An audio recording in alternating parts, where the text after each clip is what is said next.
Honourable Prime Minister, Dr. Keith Rowley, other members of the head table, especially the Minister of Planning and Development, who asked me to recognize her.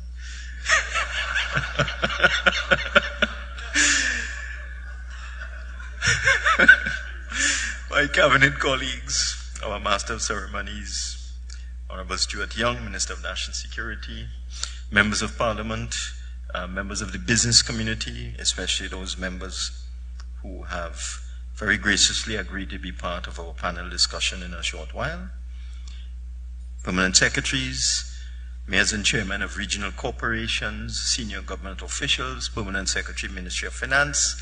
I don't know how we're still standing. We had a grueling couple of weeks. Mr. Dan Paul, chairman of state enterprises, chief executive officers, members of the private sector, members of the media, distinguished ladies and gentlemen. What I'm going to do today is to put up some charts and graphs to give a pictorial illustration of the situation as very ably introduced by the Honourable Prime Minister. In Parliament, we're not allowed to hold up anything and display it unless we get permission from the Speaker, and you don't always get that permission.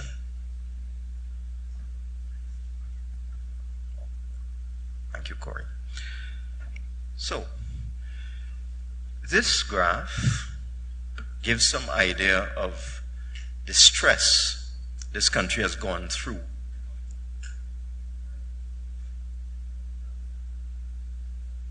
Yeah, the stress this country has gone through in the last couple of years. You will see the oil prices that were enjoyed in the 2011 to 2014 period, averaging from $94, $93, and so on. The average for that period was, in fact, about $90. You will see what happened in the 2014 to 2015 period.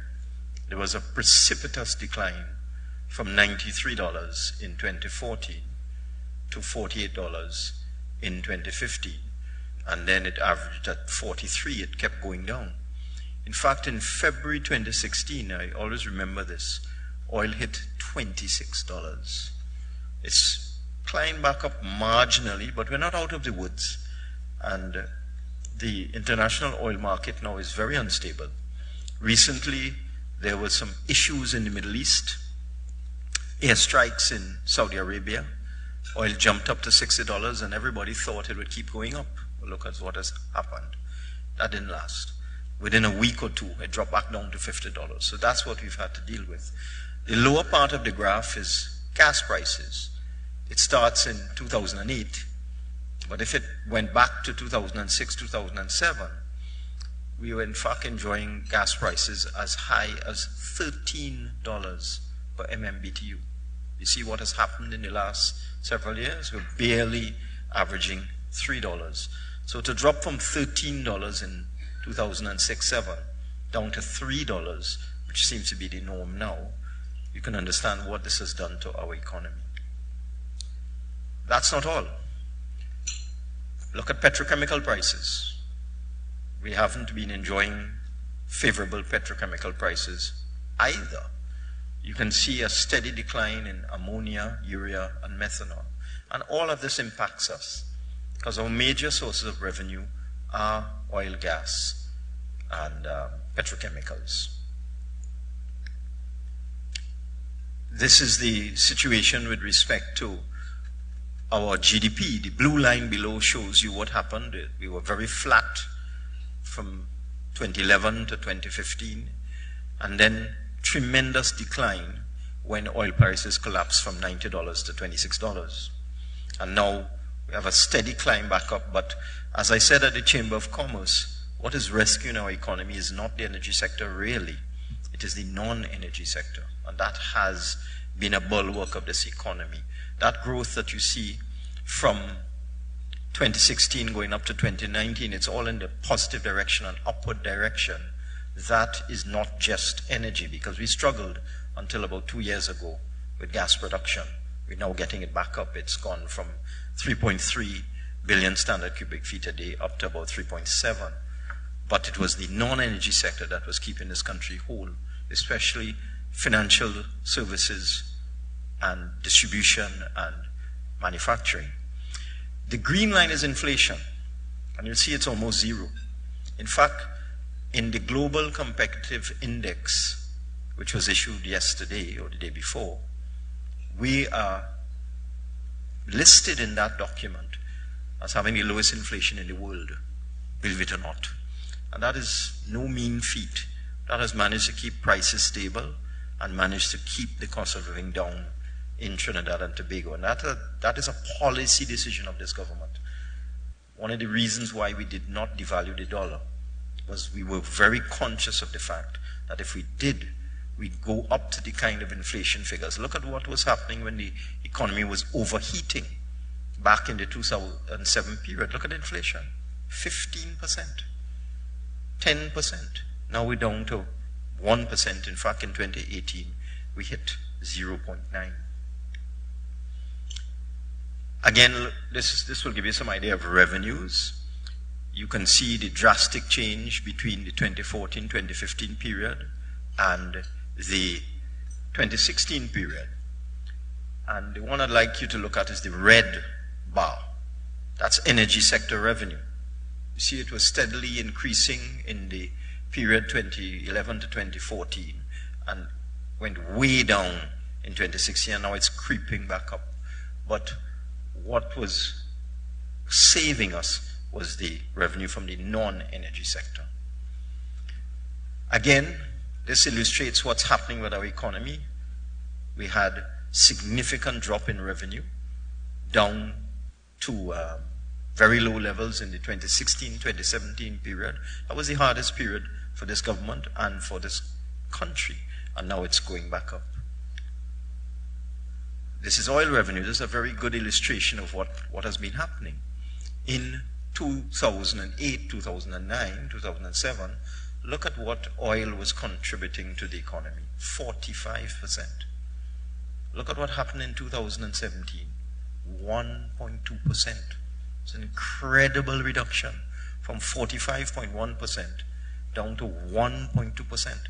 And as you see, because of the very good work done by the empowered team, by the Prime Minister, by Minister Young, by Minister Khan, by NGC and so on, look at what's happening to the contribution of the energy sector to the economy. It's steadily going back up. Again, this is just another illustration of what happened in terms of the period 2016. Now, this is a very interesting slide.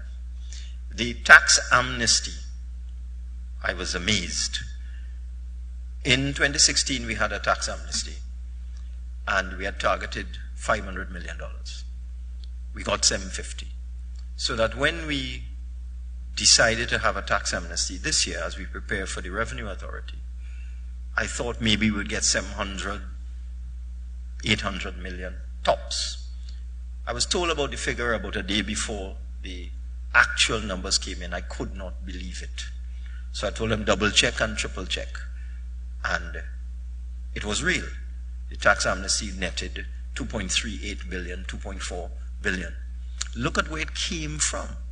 The gray line is oil companies.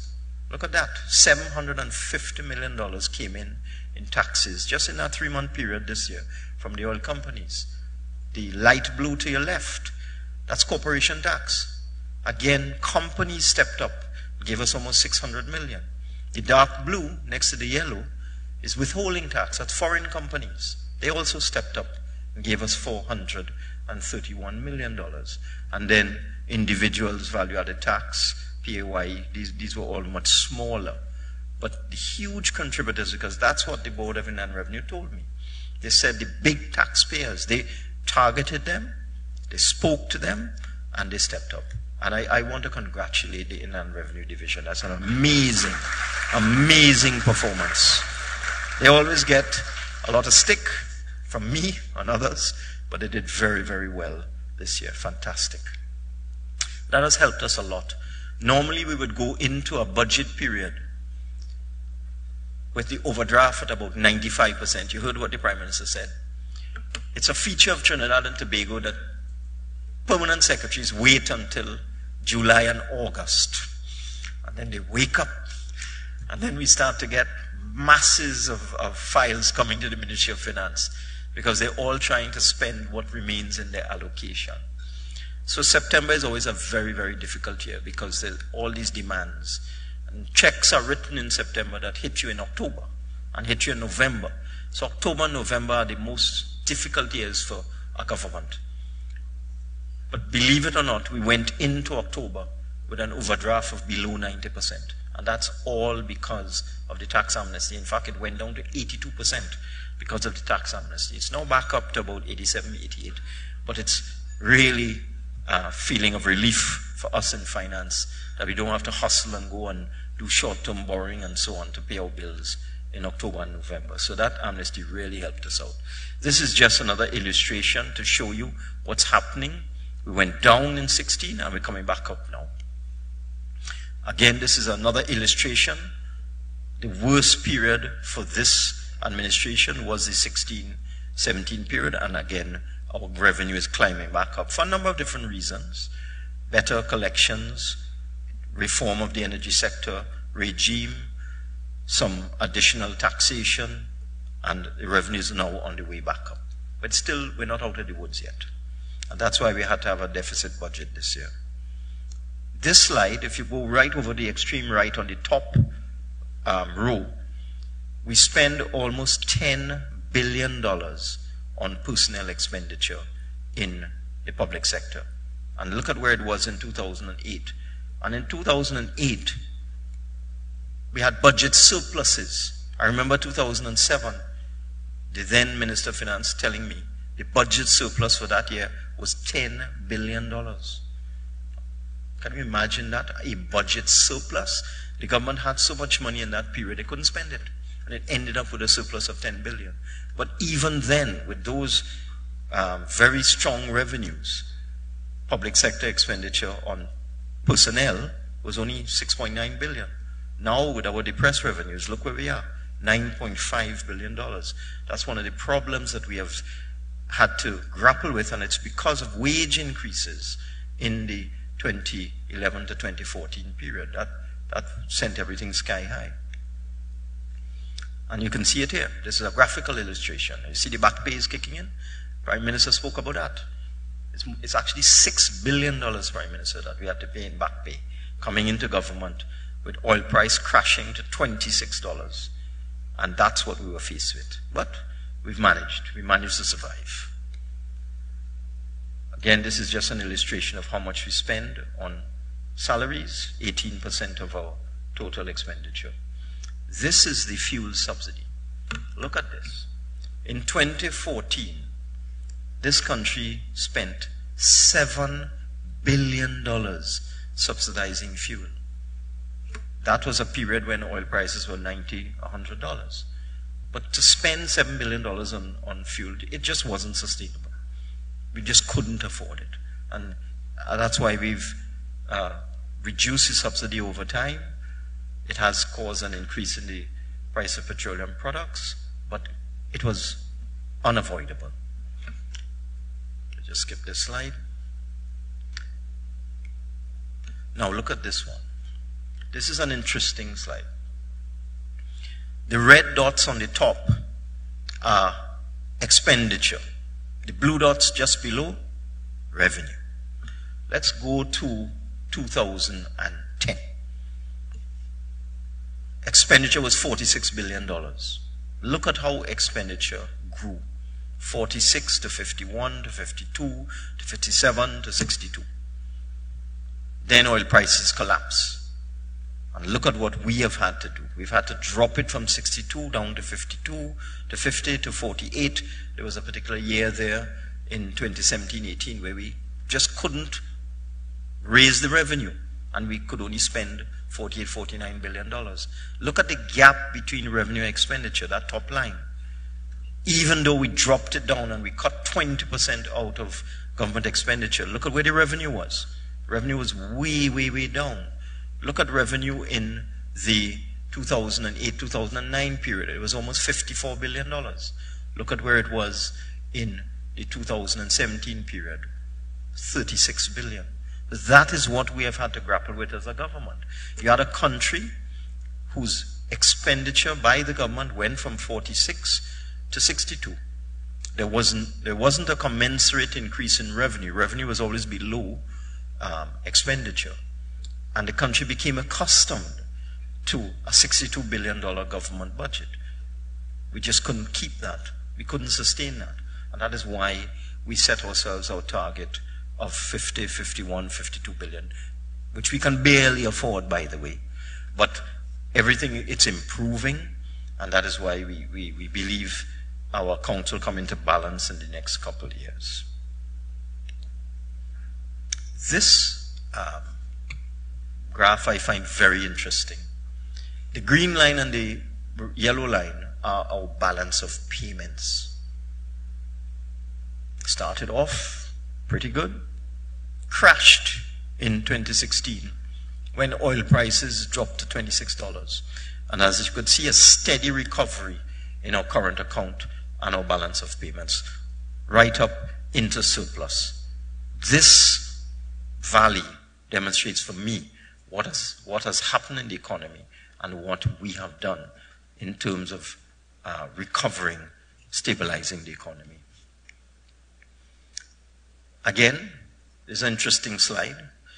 In 2015, that's the money that came from the National Gas Corporation. You see $10 billion taken out of state enterprises in 2015 in that election year. After that, the cupboard was bare. In fact, I don't think, Mr. Lokan, did we get anything from you this year? I don't think so. So after the cupboard at NGC was empty, there was nothing left.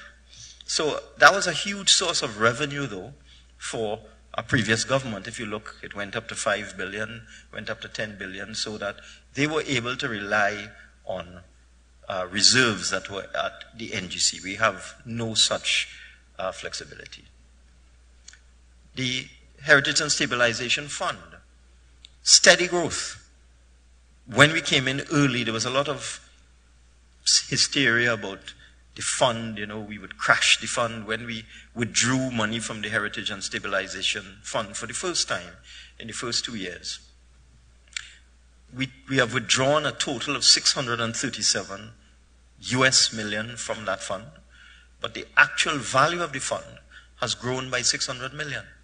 So that in September 2015, the value was about 5.6 billion. It's now 6.25. So the managers of that fund have done an excellent job. So even though we took out over 600 million, we've had net growth of 600 million.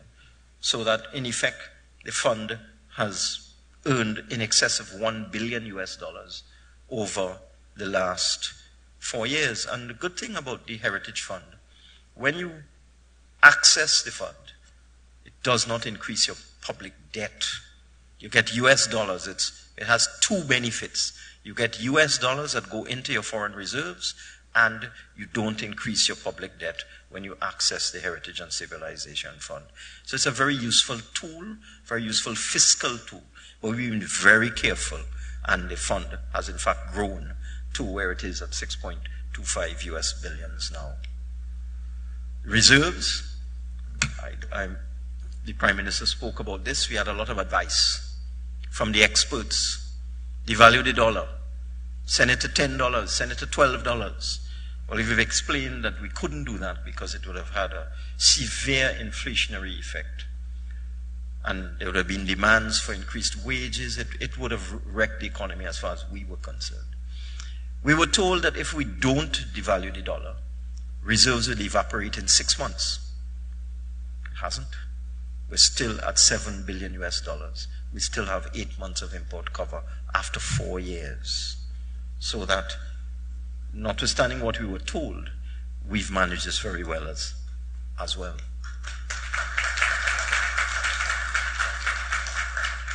All right, well, you heard me talk about this in the budget. I'm not sure if I need to go through everything, but I'll just go through some of the areas. We were able to get expenditure down from 62 billion to 50 billion and maintain it at that level. We've dealt with the CL financial matter. We are dealing with pensions in terms of a daily paid pension and also index linking for public servants. One of the things we did, which seems to have escaped some people, is that as soon as we came in, we increased the personal allowance from 60,000 to 72,000. Before this administration, persons who earn $5,000 a month were tax-free. We made it $6,000 a month. As for the social safety net, we're going to have a presentation from the Permanent Secretary in the Ministry of Social Development, so I would leave that there. We also increased, again, seems to have escaped some people, we increased the deduction for tertiary education from $60,000 a year to $72,000. And that's all aimed at helping, especially people in the lower middle and the middle class sector. Because when you're doing a budget, it's very difficult. Mr. Young has made the point. You have so many competing demands. Business wants something, the unions want something, the retail sector, the manufacturing sector, the general workforce, everybody wants something. You have to try and balance. So what we've tried to do over the 4 years is try and assist everybody. We've got people at the lower end, people in the middle, people at the upper end. So the tertiary education expense increase was designed to help people in the middle, as was the change in exemption from stamp duty. We've changed the threshold for stamp duty from $850,000, a property costing $850,000, previously was exempt from stamp duty. We push it up to $1.5 million. Again, this is in an effort to help persons in the middle area. Agriculture sector. We're going to make agriculture a tax-free zone, but only for registered farmers and bona fide farmers. The Ministry of Agriculture will be tasked to make sure that any attempts at fraud are avoided, because there are persons who claim to be farmers and they would buy a car duty-free and it would be a Mercedes-Benz, which could hardly be used on a farm. So that the Ministry of Agriculture will be required to police this. But we thought, what else can we do for agriculture? We've done almost everything, so we've decided to make it completely tax-free. No corporation tax, no VAT, no duty, and hopefully this will now create the environment for persons to get involved in agriculture. In terms of Petrotrin, that story is well known. The Prime Minister referred to it. When we look at the 2018 accounts of Petrotrin, the accumulated losses up to 2018 was $16 billion, with an annual loss of $2 billion. As the Prime Minister pointed out, Heritage Petroleum, which is the exploration and production arm of the old Petrotrin, is now making a profit. In fact, its revenue for its first 9 months was over $3 billion, and its profit was over $500 million. And that's net profit, eh? Imagine going from minus $2 billion to plus $500 million in just 9 months. It's fantastic what was done by the board and management of those companies. I want to congratulate them. They must be congratulated. And what was also done in Petrotrin, seems to have escaped some people, is the refinancing of that bond. They had a bond of $5.5 billion Trinidad dollars maturing in August of 2019. When I went to visit the IMF, World Bank, and the rating agencies in 2016, 17, 18, and 19, and so on, and when they came to visit to do their annual review, on each occasion, 16, 17, 18, and even 19, what all the international agencies told us is that you can't refinance that bond. It's impossible. And the viewpoint of the international arena was that the government would just have to swallow that debt. And it would mean that we would have to increase the public debt immediately by $5.5 billion. That would have destroyed our international credit rating. The fellas went at it, and they managed to refinance the entire $5.5 billion, 850 million US, without a government guarantee. That was also fantastic.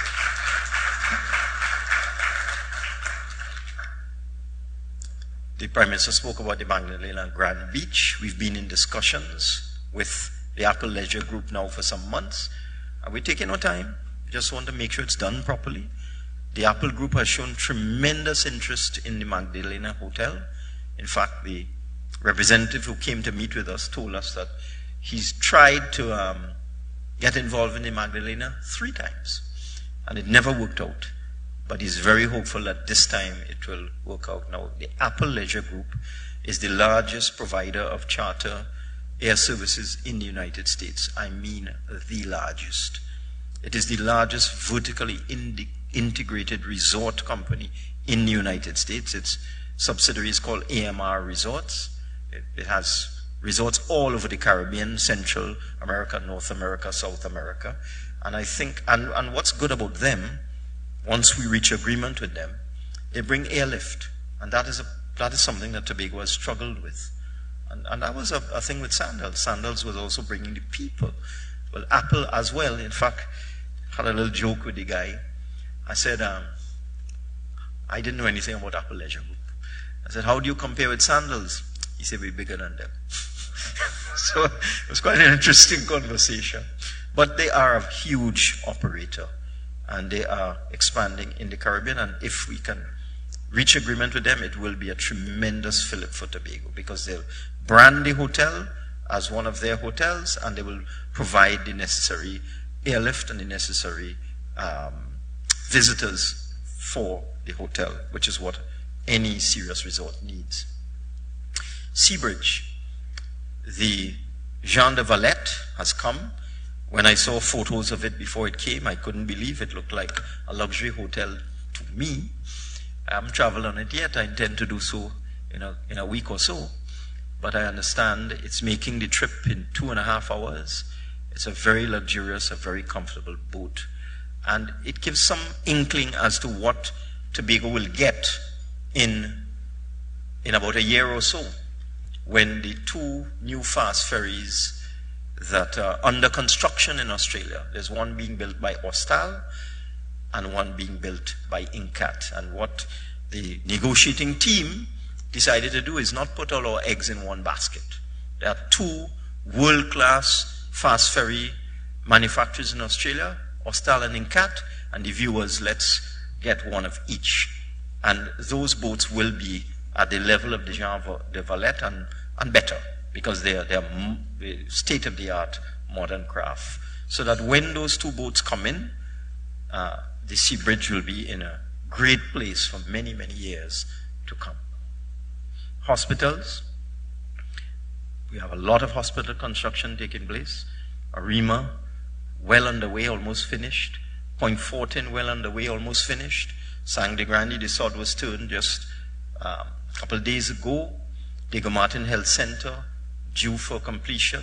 Couva Hospital has begun to provide particular services, diagnostic imaging, pharmacy services, and so on, and will soon be part of a proposed offshore medical program together with the University of the West Indies. So there's a lot going on in terms of the health sector. The San Fernando to Point Fortin Highway, I must give credit to the Minister of National Security, Minister of Works. That project was rescued.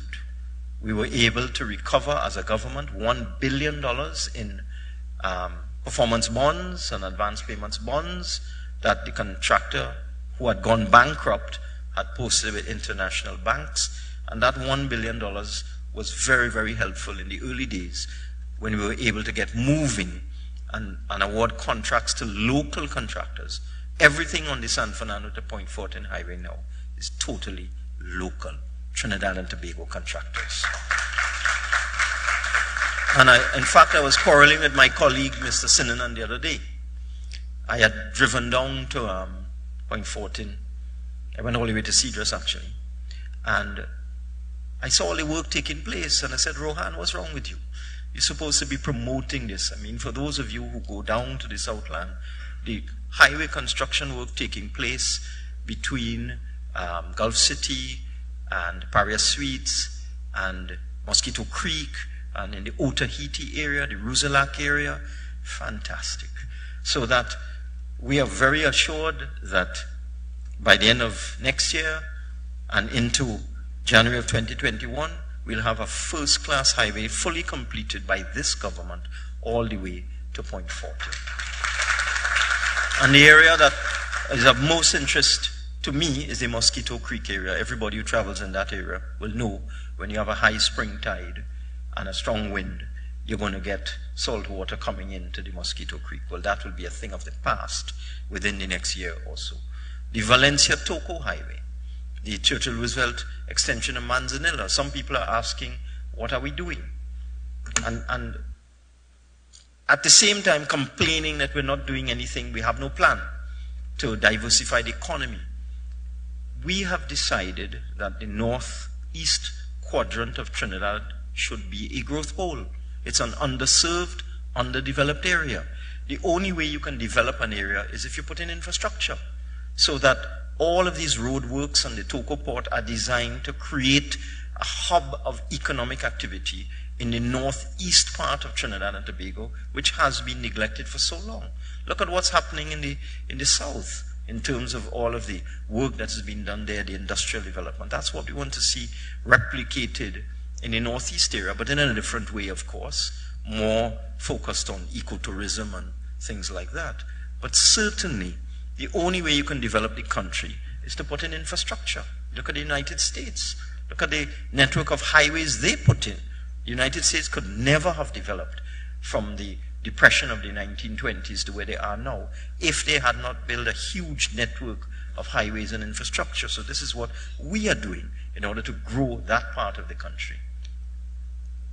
The Curup interchange, as the Prime Minister mentioned, it's now being built at less than half the price of what was going to cost under the previous administration. And it will be commissioned in the first quarter of 2020. And for those of you who drive up that way, it's being done quietly, peacefully, without creating too much congestion. I want to congratulate the Ministry of Works. They're doing very well on that project. I want to congratulate them. The heritage buildings. You know, for so many years, I've been in public life now for 28 years. And I remember one of my first assignments was to try and sort out these heritage buildings. But for one reason or another, we couldn't get it going. Another government came in, they couldn't do it. Another government came in, they couldn't do it. The last government came in, they couldn't do it. And now this government has already rehabilitated Stallmeyer's Castle, put it to use, renovated Whitehall, which is now the seat of the Honourable Prime Minister. The Red House, for those of you who drive up Abercrombie Street, you will see it's almost close to completion. President's House will soon be completed. Millefleur under renovation. Within the next 6 to 9 months, all of these historic buildings will be completely renovated and rehabilitated. As I said, I've been in public life for 28 years. And for 28 years, successive governments couldn't do it. This government has done it. I'm very proud of that. And I tell the Prime Minister about it. He doesn't always want to hear. But he is one of the main drivers. He is one of the main drivers. That is one of his legacies, the restoration of these historic buildings. The Prime Minister is the main driver of those things. We also have a new industrial park coming in Couva. The negotiations are completed. Contractual arrangements are completed. Funding is almost available. Within the next month or so, construction will begin. And that project is due for completion towards the end of next year. We also have an agro-processing facility down in Moruga.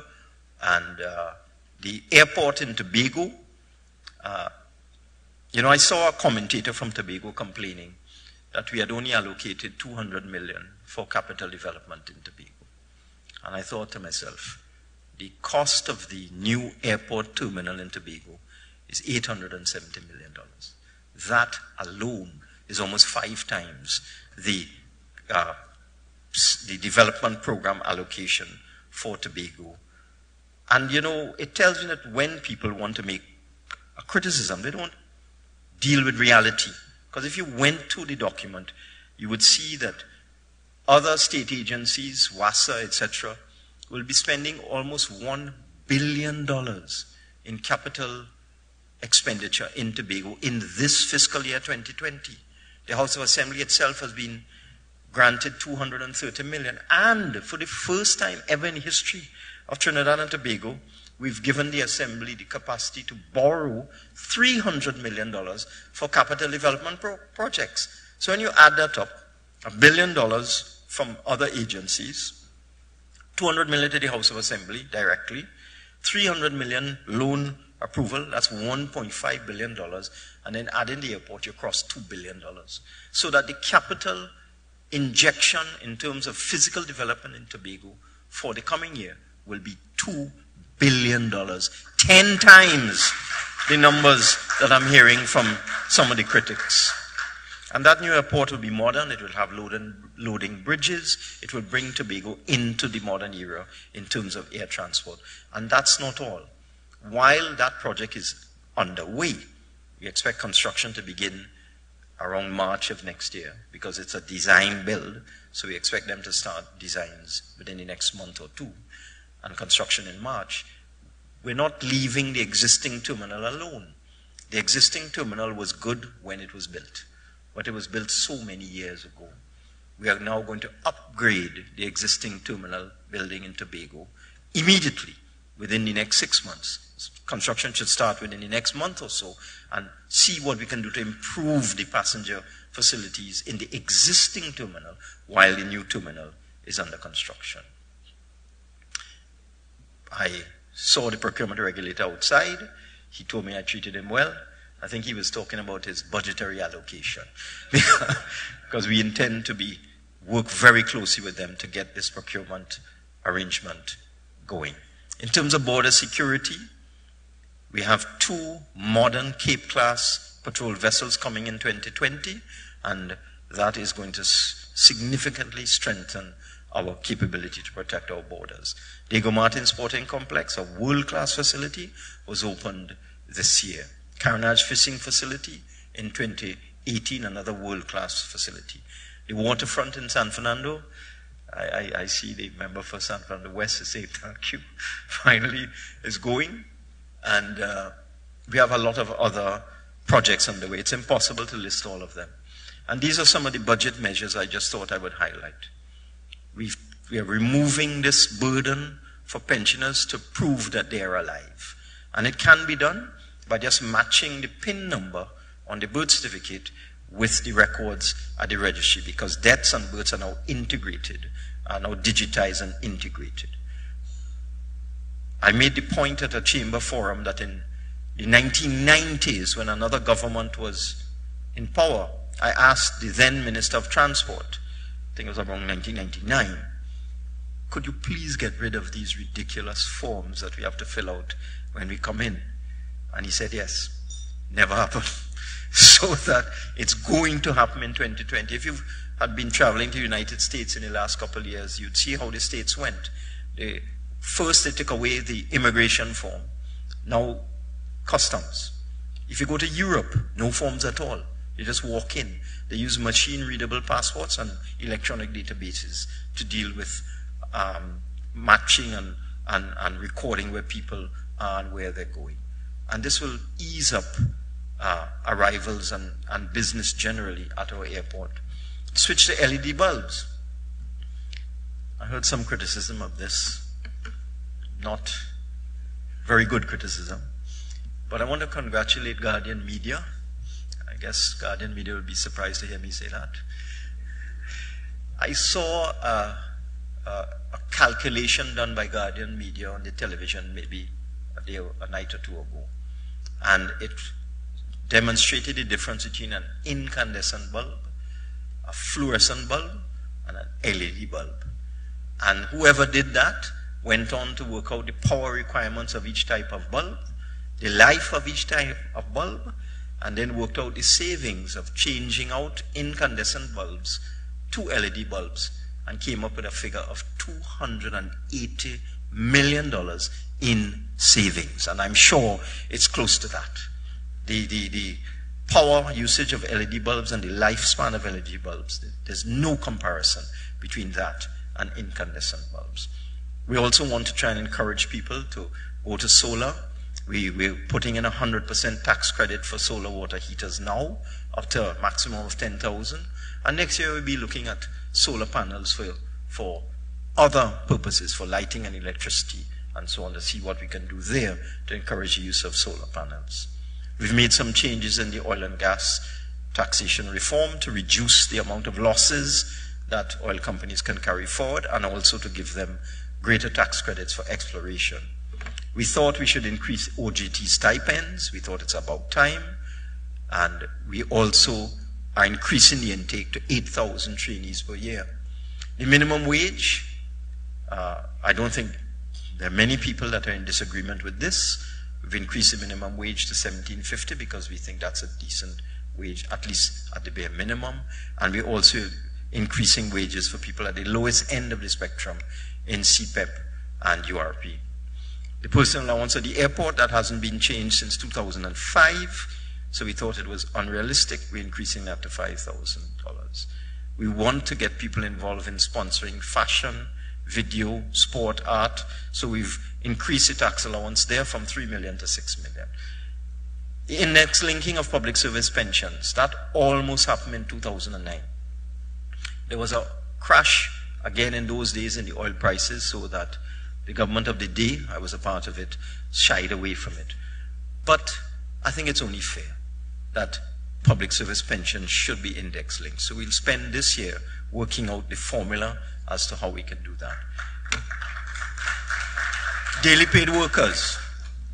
I was a minister of local government, believe it or not, in the 1993 to 1995 period. And I remember the then NUGFW president, I think it was Selwyn John, asking for a pension for daily paid workers. Now here we are, 25 years later, and this government is going to finally give daily paid workers a pension. Now let me explain why. Some people say, well, that's no big thing, because when they get to 65, they'll get old age pension. Again, those criticisms are not based on facts. One of the hardships that daily paid workers endure, because they don't have a pension plan, when they get to age 60, they don't qualify for the senior citizen's pension, because senior citizen pension is eligible at age 65. So there's a go-over period there between age 60 and age 65. All they get is a small lump sum which is expended very quickly, and then they suffer pain between age 60 and age 65, at which time, if they're eligible, they can get the senior citizen's pension. So this bridges the gap for all of those daily paid workers from 60 to 65. It's something they've asked for a very, very long time. In terms of credit unions, there was a team comprised of Ministers Lee Hunt, Minister West, and others. The Minister of Labour was involved, who had wide-ranging discussions with the credit union movement to see what can be done to facilitate their requests, because they asked us to allow them to provide banking services, but they're not regulated. And that is the problem. And we don't want another Hindu credit union situation again. So that after a lot of discussion, we were advised that they had agreed that those credit unions who want to offer banking services would come under the supervision of a new entity which would be reporting to the Ministry of Finance, and the Deposit Insurance Corporation would also get involved to guarantee deposits in credit unions. With respect to, and there are many other things we're going to do for the credit union movement as we roll that out over this year. Then, finally, we're going to ban styrofoam for food containers and single-use plastics like water bottles. And we are going to do it. We will be bringing legislation to the Parliament within the next 2 to 3 months to deal with that. I spoke already about agriculture, and then the final thing is our bond issue for VAT refunds. And I know how terrible the situation is with VAT refunds, especially for small and medium-sized businesses. I know that many of these small businesses are struggling with cash flow because they just can't get their VAT refunds. But we can't give it to them, at least not easily, because every dollar in a VAT refund is a dollar that the country loses in revenue. And as I said at the chamber meeting, if I wiped out all the VAT refunds, then the VAT collections for this year, the net collections, would be zero. So that would take a huge bite out of our revenue for running the country. So we've come up with this bond solution, and I think it will go a long way to assisting. And as I pointed out, it's in the first instance, and we'll see how it goes. We're not going to discriminate. Everybody, every business that is owed a VAT refund will be able to participate. It is going to increase the public debt by $3 billion and more if we go with another bond issue, but we decided to do it. It's a problem that we inherited. We inherited $4.5 billion in VAT arrears when we came in, and we've been carrying that load ever since, trying to pay it off, but we can't. So that we decided to go this way, issue the bonds, which would be fully tradable, fully transferable, bear a small interest. You know, we were thinking about what we could afford, and we settled on a 1.5% interest. And those who need cash right away would be able to sell these bonds to financial institutions and so on. So we think that it is a good, innovative solution to a huge problem that businesses had. And we will solve this problem, and then we will seek to have VAT refunds current going forward. So these are just some few illustrations of what we have done with this budget. This budget is a continuation of our last 4 budgets, where we tried to help everyone, we tried to assist everyone, and we tried to share the burden of sacrifice equitably across everyone. The economy has been stabilized. I'm confident of it. You saw from the charts, it's growing. So that we feel that there's a lot of good things in store for this country as we go forward. And I thank you for the confidence in this government and myself. Thank you very much.